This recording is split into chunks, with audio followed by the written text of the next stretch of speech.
President Trump is touting his relationship with Kim Jong Un after exchanging letters with the North Korean leader. Brian Todd has been looking into this for us. Brian, are they more than simply pen pals? They could be more than pen pals, Wolf, and tonight much of the world is counting on them to be more than that. President Trump and Kim Jong Un are now talking about the latest round of letters they've just exchanged. This comes at a critical moment because pressure is building on both men to kickstart the stalled negotiations over Kim's nuclear weapons.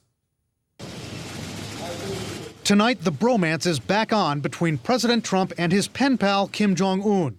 The North Korean dictator was photographed reading a new letter from President Trump over the weekend, a letter Kim's news agency says was of, quote, excellent content, noting that Kim appreciates the political judging faculty and extraordinary courage of President Trump.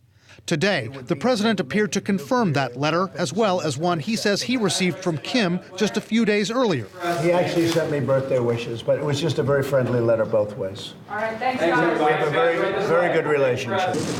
Tonight, experts say the apparent thaw in the relationship is critical because the two men hadn't exchanged letters or any other known communications since their summit collapsed in February. It would create the right atmosphere for another summit. Having another meeting between Kim Jong Un and President Trump will require a lot of diplomacy, not just exchanging letters between the diplomats on the two sides, but both sides want to be able to move past the failure at Hanoi. At that summit in late February, the president walked out after Kim tried to get Trump to drop all sanctions against North Korea in exchange for Kim dismantling only part of his nuclear weapons program. We asked veteran diplomats how much pressure both leaders are under, not only to arrange a third summit and get nuclear talks going again, but to not have another failure like Hanoi. Tremendous pressure.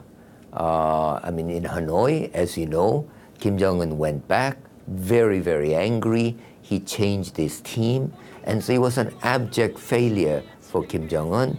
And by the way, North Korean leaders don't do failures.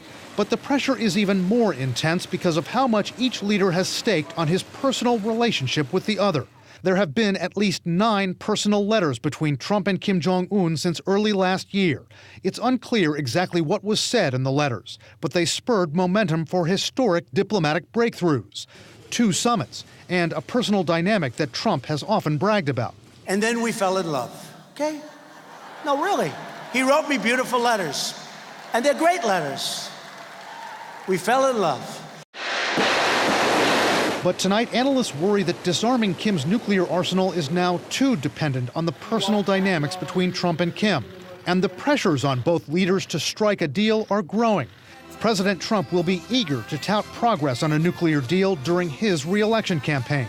And Kim, analysts say, is facing his own internal pressures. Kim Jong Un is in leadership in part because of the acquiescence and support of North Korean political elites and military elites.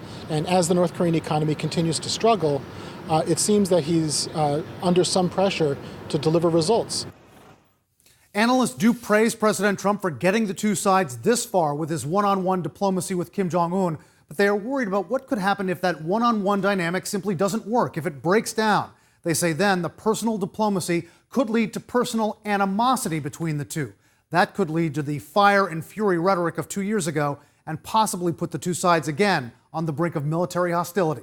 Wolf? Brian, are you getting any other indications that momentum is actually building for a third summit between the president and the North Korean leader? We are getting those indications tonight, Wolf. The office of South Korea's president has announced that President Trump is going to go to Seoul right after he goes to the G20 summit in Japan. The president is going to arrive in Seoul this Saturday, and he's going to meet with South Korean President Moon Jae-in on Sunday.